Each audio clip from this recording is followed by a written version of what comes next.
Lakukan hal ini bagi kita yang ada di gereja saja. Namun dia juga melakukan semua ini bagi semua orang yang ada di dunia ini.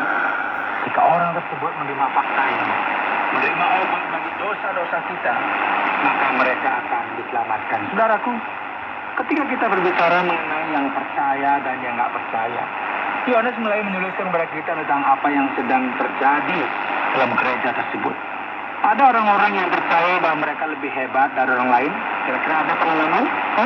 Mereka mengklaim bahwa mereka mendapatkan sebuah pengurapan khusus yang nggak diterima oleh orang lain.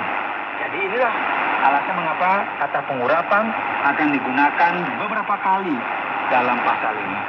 Dan pengurapan inilah yang orang-orang ini dulu sering katakan bahwa mereka ini lebih hebat. Dan terkhusus mereka lah yang mendapatkan sebuah pencerahan akan pengetahuan yang spesial ini. Jadi ketika mereka muncul dengan yang kata pre-gnostik ini, Yohanes membuat sebuah perbedaan antara orang-orang yang percaya dan orang-orang yang nggak percaya. Orang yang memang diurapi Allah dan orang yang diurapi oleh kebohongan. Yohanes kemudian berkata, dan inilah tandanya bahwa kita mengenal Allah. Ini merupakan sebuah poin penting dalam memakai kata mengenal. Karena para bidadari ini mengklaim mereka sajalah yang mendapat pengetahuan yang benar itu. Yohanes berkata kepada mereka, setiap orang yang mengenal Allah pasti mentaati perintah-perintahnya. Barang siapa berkata, aku mengenal dia, tetapi ia tidak menuruti perintahnya, ia adalah seorang pendusta dan di dalamnya tidak ada kebenaran. Tetapi barang siapa menuruti firman-Nya, di dalam orang itu sungguh sudah sempurna kasih Allah. Ya, kita tahu bahwa Allah ada di dalam kita, dan setiap kita yang mengaku bahwa Allah ada di dalam mereka, mereka harus taat kepada Dia dan mencoba untuk bersikap seperti Dia. Jadi Yohanes membuat hal ini sangat jelas. Bagaimana kita bisa membedakan orang yang percaya dengan yang nggak percaya? Kita bisa tahu siapakah mereka dari tindakan yang mereka lakukan, yaitu apakah mereka taat kepada perintah Allah atau tidak. Dan apakah mereka melakukan hal-hal yang berkenan kepada Dia atau enggak. Ini kan ada, saudara kita sudah bertemu dengan beberapa orang yang banyak bicara dan menyatakan bahwa mereka ini adalah ini dan itu. Namun jika kita perhatikan, ya, mereka tidak hidup berpadanan dengan Injil. Inilah mengapa penting sekali bagi kita memperhatikan dan melihat siapakah orang yang percaya dan yang tidak percaya. Dan ketika ia berbicara mengenai perintah-perintah, Yohanes akan memberikan fokusnya pada hal-hal yang sangat penting. Yohanes berkata bahwa ia tidak menuliskan perintah baru kepada mereka, namun ini merupakan perintah lama yang mereka sudah ketahui sebelumnya, yang telah mereka miliki sejak semula. Perintah ini meskipun terdengar seperti sesuatu yang baru, namun sebenarnya perintah ini sudah mereka ketahui. Ini adalah sebuah perintah yang benar, yang berkaitan dengan kegelapan yang sedang melanda dan terang yang menerangi. Nah, ketika kita memperhatikan lebih dalam firman Tuhan, kita akan melihat bahwa perintah ini berkaitan dengan terang dan kegelapan sebagaimana yang dituliskan dalam ayat 9. Barang siapa berkata bahwa ia berada di dalam terang, tetapi ia membenci saudaranya, ia berada di dalam kegelapan sampai sekarang. Barang siapa mengasihi saudaranya, ia tetap berada di dalam terang, dan di dalam dia tidak ada penyesatan.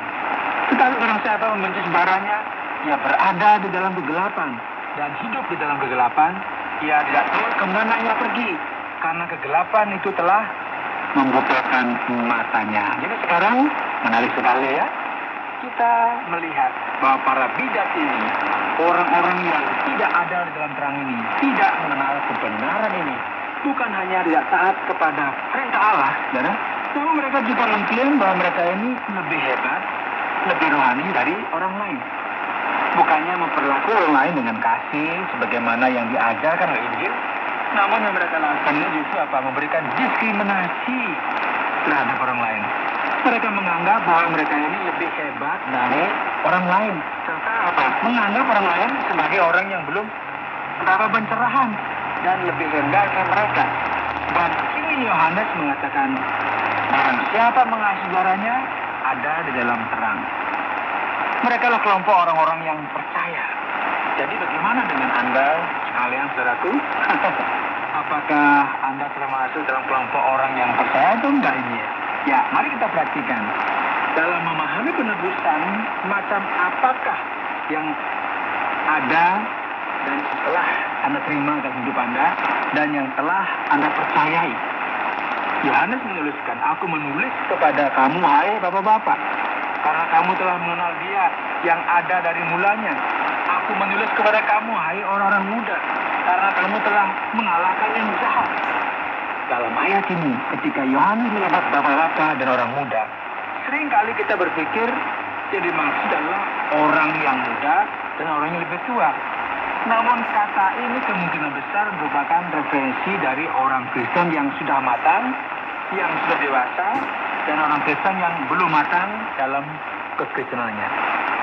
Dan kita juga bisa melihat di sini bahwa nada yang dipakai oleh Yohanes sangat positif dan berkemenangan ketika ia menyebutkan tentang apa yang telah dikalahkan oleh orang Kristen pada saat itu. Aku menulis kepada kamu, hai anak-anak, karena kamu mengenal Bapa.